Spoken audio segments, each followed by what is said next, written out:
What's going on, everybody? Thank you all for joining me today. If you haven't already, please make sure you hit the like button because that's the most important thing you can do for me on this channel. What it does, that it helps make sure that those who are subscribed to the channel will indeed get the notifications, and it also helps to push this video through the YouTube algorithm as well. Secondly, if you're new to the channel, or maybe you've been ghost watching this channel for quite some time now, please do me a favor and yourself a favor by hitting the subscribe button as well as the bell notification next to the subscribe button so you could be notified whenever I release a new video.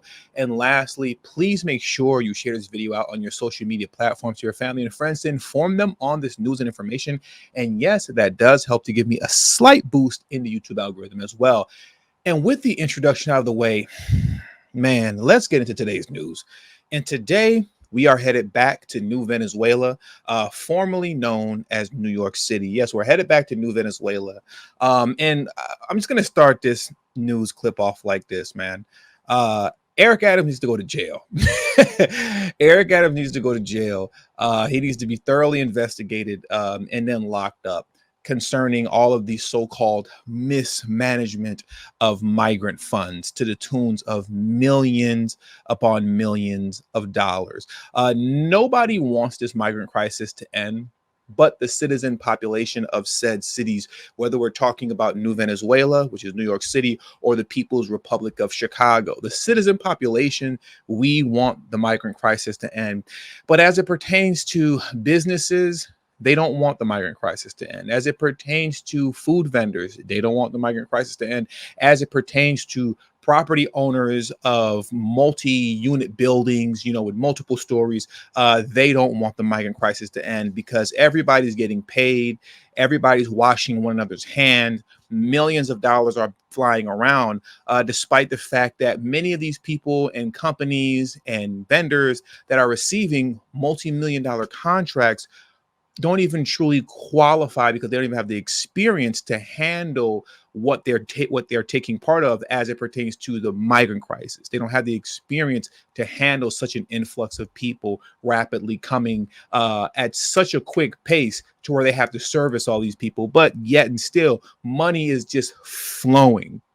It's just flowing out of the hands of the mayor's office into the hands of these businesses. Now, let's get straight into it. Let's just get straight into it. As you see here, NYC paid millions for unnecessary migrant services, Comptroller report says. This is beyond unbelievable, and this is just theft as far as I'm concerned. There are questions about how Mayor Eric Adams' administration initially dealt with New York City's migrant crisis after the city comptroller released a damning audit that found the city paid millions of dollars for unnecessary services.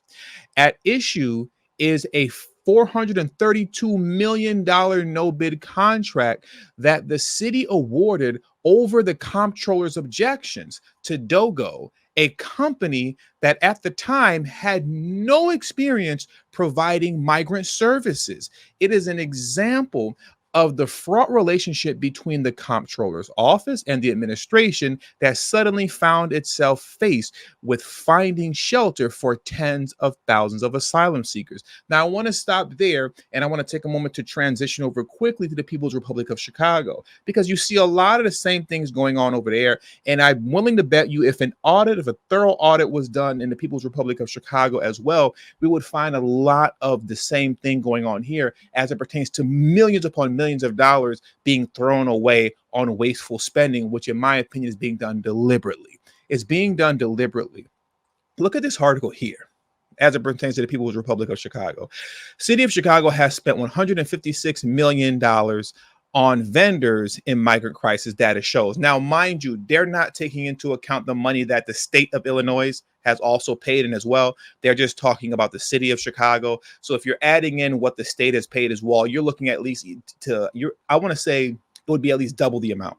You're probably looking at $300 million, right? If we're taking into account the amount of money that the state has contributed and how much of it has gone to vendors as well. But let's just stay on vendors for the moment. Look at this article here. Look at this right here. I'm going to zoom in just a little bit. I've gone through this article once before in the past. I'll leave the links to all these articles in the description box below so you can read it for yourself. I'm not going to go through this whole thing, but this article here reads, Bona Beef Connected Group gets $45 million contract from migrant shelter meals. Let's just scroll down here. And like I said, please read this article for yourself. I'm just going to give you the quick cliff notes of this. This company right here, 77 communities, was awarded $45 million. Okay, they were awarded $45 million to be food vendors for migrants within the migrant crisis happening in the People's Republic of Chicago. But get this comes back down to the experience factor and those who are not actually prepared to handle this type of stuff or shouldn't be, right?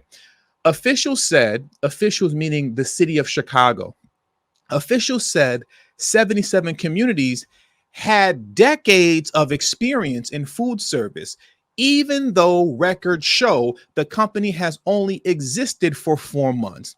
The company has only existed for 4 months, but the not the Biden administration, but the Johnson administration, right? The Johnson administration stated that this is a company that has decades of experience. How can a company that has decades of experience How can a company, I should say, have decades of experience when on paper they've only been in existence for 4 months? They've only been in existence for 4 months, and this company that's only been in existence for 4 months was awarded a $45 million contract. You see what I'm saying? So once again, at the end of the day, nobody wants this migrant crisis to end. Nobody wants this migrant crisis to end other than the citizen population. Outside of us, the citizens, everybody's getting paid. Everybody's getting paid. And all we're getting is a nuisance as far as citizens are concerned. So now let's get back into this article here concerning the millions of dollars that were wasted in this audit, or concerning the millions of dollars that we found out was wasted through this audit by the Comptroller in New York City, right? Comptroller slammed atrocious mismanagement. According to the audit, under the city contract with .go, the city paid some 10,000 hotel rooms in New York City and upstate New York that were never used. That included nearly $570,000 for 3,500 vacant rooms at the Crowne Plaza JFK Hotel for 10 nights in June of 2023, and more than $833,000 for 4,902 vacant rooms at the Armani Inn upstate Orangeburg for 61 nights in May and June of 2023.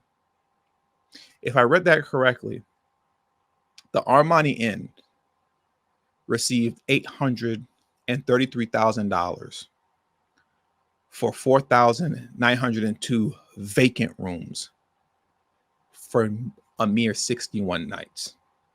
61 nights. It was a big mistake to hire .go, and everyone knew it at the time, and they did it anyway. Comptroller Brad Lander said. Let's get into the news clip concerning this. That'll give us a little bit more detail concerning what's actually going on in New Venezuela. Let's jump into this right now. It was a big mistake to hire .go, and everyone knew it at the time, and they did it anyway. Comptroller Brad Lander standing outside the Merit Hotel on West 46th Street, a hotel used by the .go company to house migrants. It appeared to have some asylum seekers living there, unlike other hotels under the city's contract with .go, in which, according to the audit, the city paid for some 10,000 rooms in New York City and upstate that were never used. That included nearly $570,000 for 3,500 vacant rooms at the Crowne Plaza JFK Hotel for 10 nights in June 2023. $570,000 for 3,500 vacant rooms for 10 nights. $570,000 for 10 nights. The migrant crisis money is booming, while the citizens just get a headache. And more than $833,000 for 4,902 vacant rooms at the Armani Inn in upstate Orangeburg for 61 nights in May and June 2023. The audit, which covered only May and June of 2023, also found that 80% of the payments, $11 million of the $13.8 million, were undocumented and shouldn't have been paid. Stop right there. If you listen to what the anchor woman said, this audit only consists of auditing 2 months. May and June of 2023, if I'm not mistaken. And just this is how much money that we've seen have gone to waste in 2 months.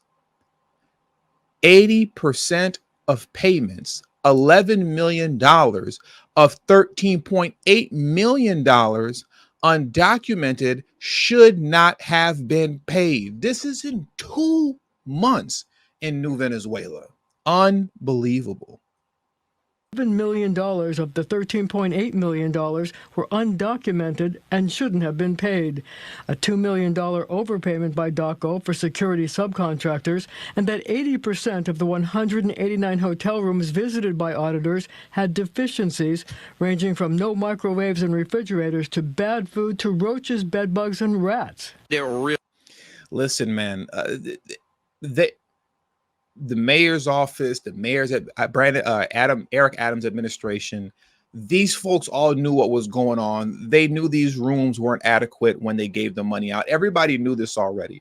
Nobody deserves any benefit of the doubt, and no one deserves any type of benefit of the doubt when it comes to this type of so-called alleged wasteful spending. No one deserves the benefit of the doubt. It's too much money. Roaches, bedbugs, and rats. There really is atrocious mismanagement. A mayoral spokesperson initially called the audit nitpicking, insisting that safeguards were ultimately put in place to make sure the city was getting the best bang for the buck. But at his weekly availability, the mayor spoke of the sudden crisis faced by the city when Texas Governor Greg Abbott suddenly started sending busloads of asylum seekers to the Big Apple. At one point, we were receiving 4,000 people a week. The mayor defended the need to have rooms at the ready so people weren't sleeping on the street. A bus pulled in, you need 150 rooms, you need 300 rooms.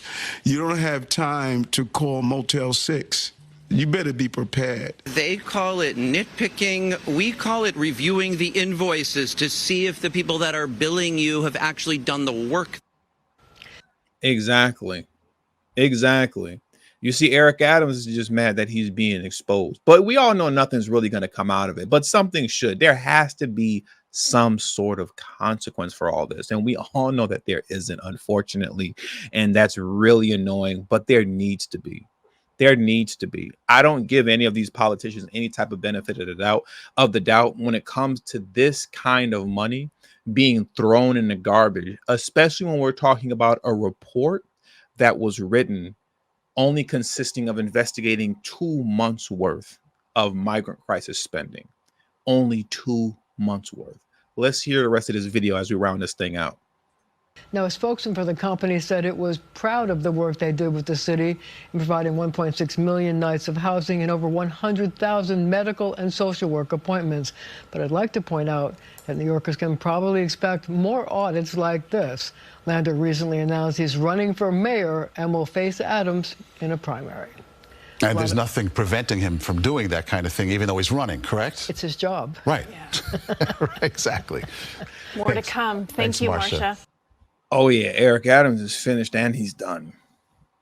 The same man that's auditing him, the comptroller, is the same man that's running against him, looking to primary Eric Adams. Yeah, it's over, bro. It's over. It's over. And some people can say, oh, well, this isn't fair. This isn't right. You know, he could possibly be finding stuff where there's nothing and manipulating numbers. But I don't believe that. And the reason that I don't believe that is this. If that's the case, then Eric Adams will be able to refute that. He would be able to refute that with his own personal investigation, right? With his team. He'd be able to refute that with data. He would be able to do that, and he can't, and he hasn't, right? So none of this stuff is fake. None of these numbers are manipulated. And you don't see Eric Adams denying any of this stuff as being not true. Neither do you see, I believe the company is called DocGo, right? Who should have never gotten this kind of money to begin with because the comptroller said they do not have the experience to handle this. Do not give them this huge contract. They received it anyways. This company came out and stated, as we saw here in this clip, they're happy with the job that they've done, but they didn't do a job. They didn't do a job. They just collected money, hundreds of millions of dollars.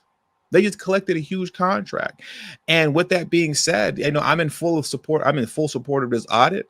I'm looking forward to more information coming out with this audit being done. And it's all fair. It's all fair. You didn't see .gov, the company that's being audited in this investigation, they didn't come out and deny anything either. So no one's denying anything. So if no one's denying anything, that means these numbers are actual and legit. And I really hope that things come around like this full circle in the city of Chicago as well. Excuse me, the People's Republic of Chicago. Because if this is going on in New York City, when it comes to the emperor of the People's Republic of Chicago, Brandon Johnson, oh, I know it's 10 times worse. I know it's 10 times worse. Brandon Johnson is awful. That man is awful. And I really hope an investigation comes down to expose all the money that's being wasted over there too. And with all that being said, that does it for today's news. So I want to thank you all for joining me today. Hit the like button on your way out. Subscribe to the channel if you're new to the channel. Share this video out on your social media platforms. And also don't forget to follow me on Telegram and on Rumble. That is extremely important. The link to my Telegram and Rumble will be in the description box below and will be pinned in the comment section as well. Thank you all for your time, and until the next video, peace and have a great afternoon.